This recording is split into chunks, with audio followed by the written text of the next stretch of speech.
Welcome to my YouTube channel. Please be sure to subscribe to my channel and also do not forget to press the bell icon so you never miss any video tutorial published by me.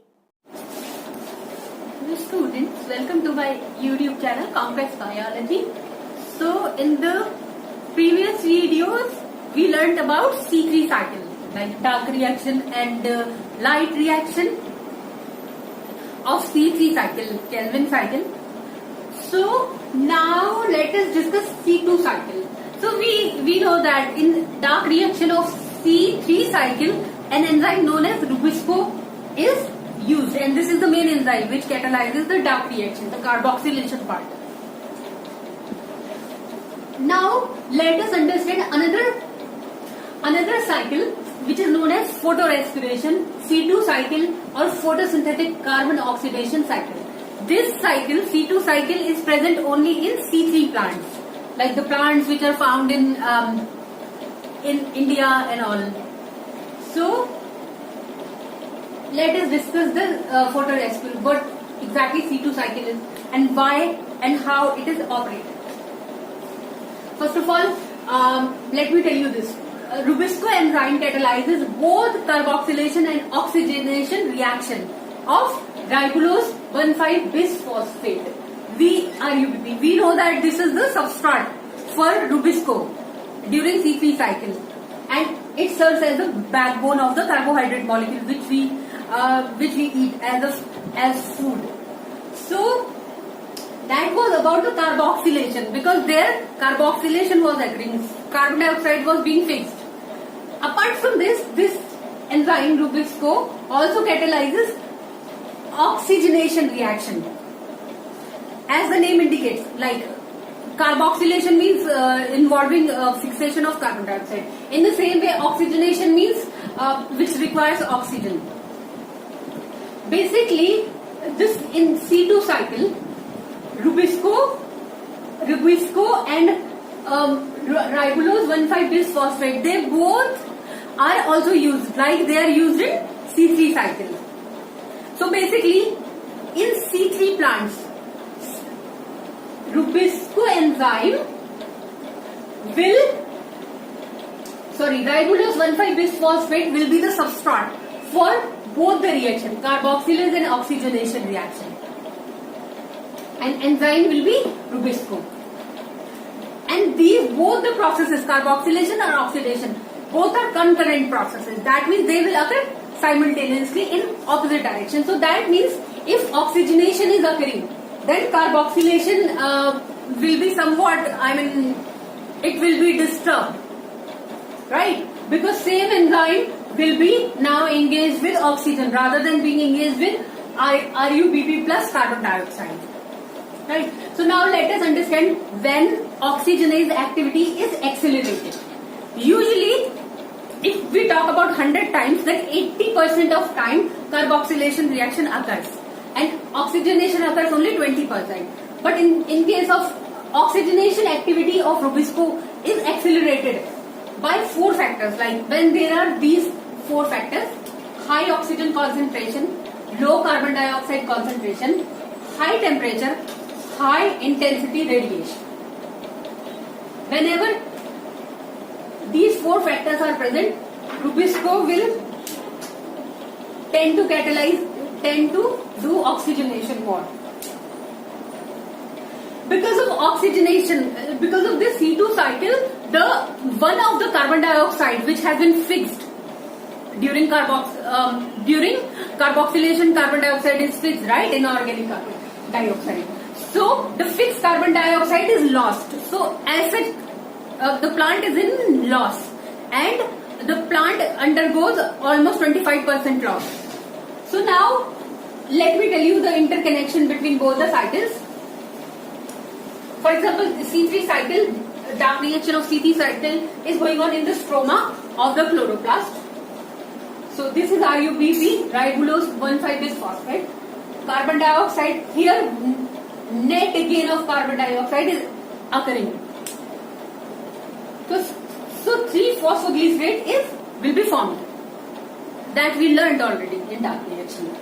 And oxygen oxygen is released, right? But here, RuBP is the same substrate, and Rubisco will catalyze this reaction. This is C3 cycle. It operates independently. But this C2 cycle is totally dependent upon C3 cycle. So, in C2 cycle, oxygen, I will explain this C2 cycle in very much detail. Right now, I am just giving an overview. O2 is used to form 2-phosphoglycolate, and CO2 is released. One CO2 molecule is released. It is a 2-carbon compound. So, that means total 2-phosphoglycolate will have total 4 carbons. Now, 1 carbon dioxide is being lost. So, 3 are left. So, only 75% of carbon dioxide is regenerated, whereas 1, that means 25% is lost. 25% of carbon dioxide. So, this is the interconnection between C2 and C3 cycle. So now so basically C2 cycle is totally dependent upon C3 cycle. So now let us discuss C2 cycle in detail and what are those organelles which are involved in C2 cycle. After that we will learn why it is useful in C3 plants. It's not like the plant is losing 1 carbon dioxide which it has fixed actually in the stomach. So that doesn't mean that it is totally useless. There are some uses. There are some reasons why it gets operated and what are the benefits of this. This cycle causes loss to the plant. However, it is also in some ways it is also useful for plant. So now let us discuss C2 cycle in detail. Hi. So now let us understand detailed C2 cycle. There are 3 organelles which participate in this C2 cycle, which involves the oxygenase activity of Rubisco, chloroplast, peroxisome and mitochondria. As already explained, for carboxylation activity and also for oxygenation activity, the substrate is same. And the enzyme is also same. So 2-RuBP, which is a 5-carbon compound, in the presence of Rubisco, it will combine with 2 oxygen molecules. So the 2-phosphoglycolate. So 2-phosphoglycolate molecules will be formed, which are 2-carbon compound, and 2,3-phosphoglycerate, which is a 3-carbon compound. So total will be 6-carbon compound. So total here it is 5C. So these are 10 molecules in total, and here 4C, 2 plus 2 4, and 3 plus 3 6. So 10 molecules total. Now 2-phosphoglycolate. It has a phosphorus attached to it. So this compound has phosphorus group. So this compound cannot enter peroxisome. So before the compound enters the peroxisome, the phosphate group of this 2-carbon compound needs to be removed, which is removed by the action of phosphatase enzyme. Now 2-phosphoglycolate will be converted into 2-glycolate. That means 2 molecules of glycolate. Now glycolate can easily get transferred to peroxisome. So 2 molecules.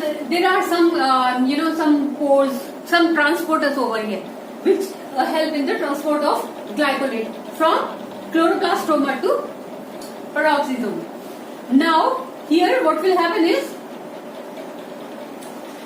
in the presence of oxygen molecules, glycolate will be converted into glyoxylate.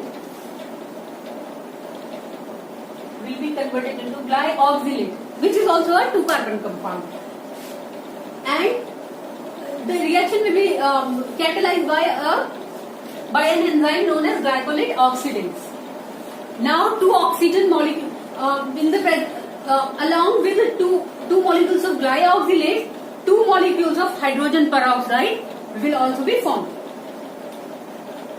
But this peroxide is it's not suitable for cell, so it needs to be continuously converted into water molecules. So the hydrogen peroxide will be converted into water molecules from here by the action of an enzyme known as catalase, and oxygen will be involved. Now, once glyoxylate has been obtained, now it needs to be converted into amino acid known as glycine. So we know that transamination reactions, if you have already learned about how amino acids are synthesized in the body, you will get to know that the reaction which makes amino acids from carbon compounds is known as transamination reaction, wherein amino group is attached so that they can be converted into amino acids. So glyoxylate will be converted into glycine. So here, from 2-phosphoglycolate to glycine, there are 2 molecules, and since it is a 2 carbon compound, they all are 2 carbon compounds. It is also 2 carbon compounds. It is also 2 carbon compounds. They all are 2 carbon compounds. So 2 molecules of glycine. Now they will further be transported into mitochondria. Now let us see what will happen to this glycine amino acid in the mitochondria. So 2 molecules are there. Now an enzyme known as glycine decarboxylase, with the help of the enzyme glycine decarboxylase will further convert these 2 molecules of glycine into 1 molecule of serine. Glycine has 2 carbons, whereas serine has 3 carbons. So 1 carbon dioxide will be lost. Out of these 4, 3 will be here in serine and 1 carbon dioxide. 1 carbon will be lost as carbon dioxide. So this is lost. This is the loss which I was talking about when I in the previous discussion, that during C2 cycle, the photo respiration or C2 cycle, 1 carbon molecule is lost. So here it is lost because we are getting 1 molecule of serine. Here we will get the NAD plus will get reduced into NADH plus H plus. So this is the very important reaction which will occur in mitochondria. Now, apart from CO2, 1 NH4, ammonia will also be produced. Ammonia is actually very toxic. So now serine will enter peroxisome again. Sorry, not again. It will enter peroxisome, and serine will get converted into hydroxypyruvate, and it will occur with the help of alpha ketoglutarate. Here also transamination will occur. So, and alpha ketoglutarate will get converted into glutamate. Right? Now hydroxypyruvate will be produced. Okay, let us first discuss this discussion only. I am showing this amino acid formation and everything in blue color. Now the 2 alpha ketoglutarate will combine with NH4 ammonia, and here I am showing the reaction. They will combine to form glutamate again with the help of glutamate synthase. Glutamate synthase is an enzyme which will regenerate glutamate. So the glutamate which was utilized over here will get regenerated over here. So that means here there is neither any loss of ammonia nitrogen atom nor there is gain of nitrogen atom, because whatever the NH4 plus is coming, it is getting converted into glutamate and the cycle will go on, right? So only so far carbon is lost. Now hydroxy, we were here, right? Serine will get converted into hydroxypyruvate. Now hydroxypyruvate will get converted into glycerate by the action of an enzyme known as HP reductase or hydroxypyruvate reductase. Now here we know that here NAD plus was reduced into NADH plus H plus. Here NADH plus H plus will again be oxidized into NAD plus, because conversion of hydroxypyruvate into glycerate requires energy. So NAD plus which was lost over here got regenerated over here. So that means neither ammonia is lost nor NAD plus is lost. Right? The only thing which the plant is losing during C2 cycle or photorespiration is carbon, one carbon atom. Now the glycerate which has been formed here, synthesized over here in peroxisome, will enter the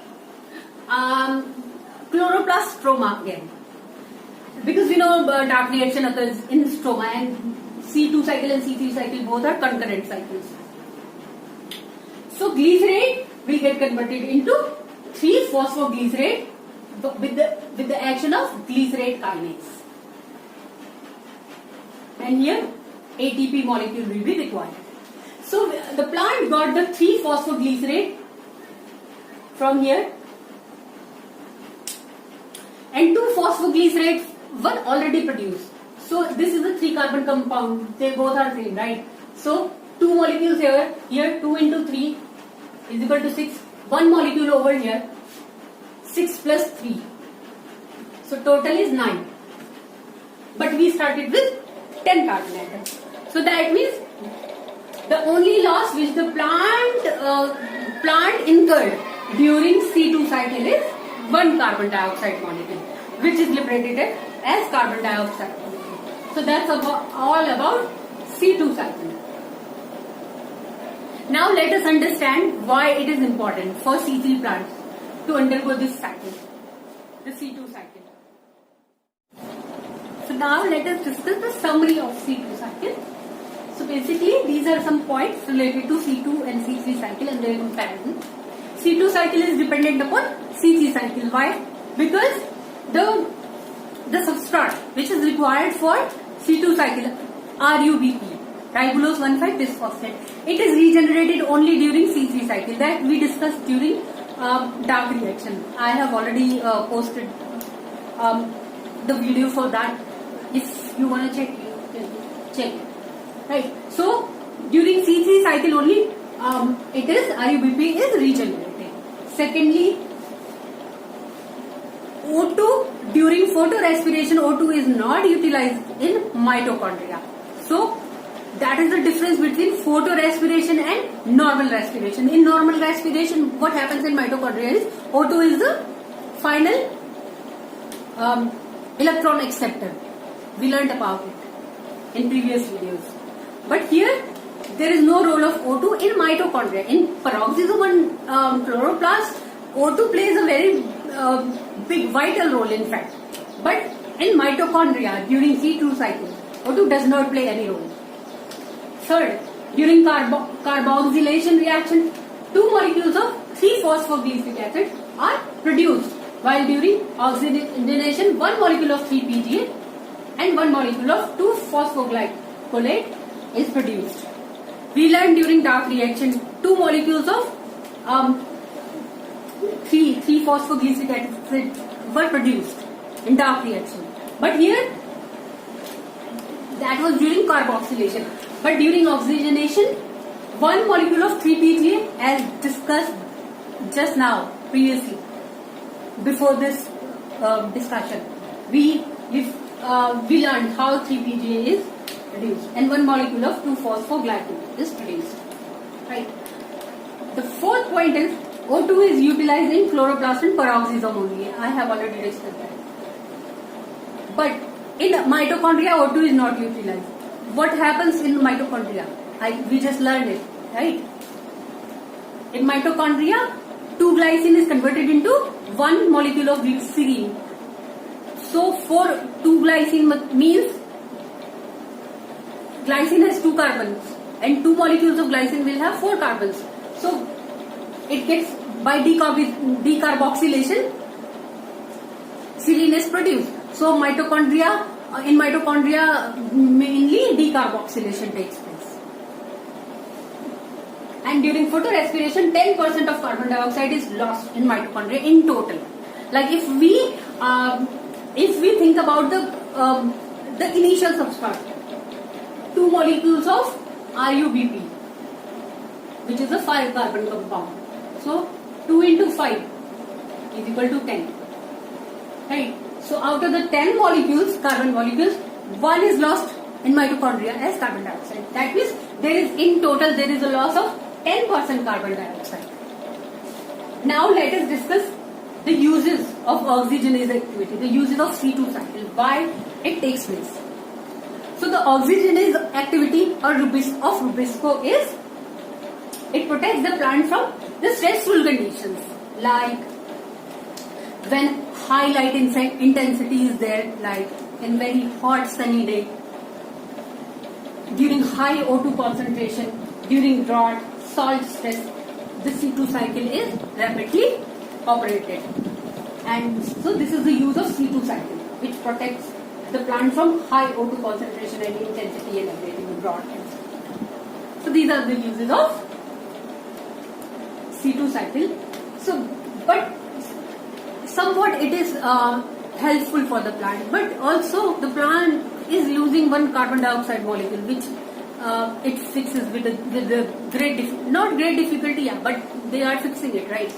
So, but there are some other plants, C4 plants, which have developed some mechanism to concentrate the carbon dioxide so that it is not lost in photorespiration. So in next videos we will discuss about CO2 concentrating mechanisms. So that's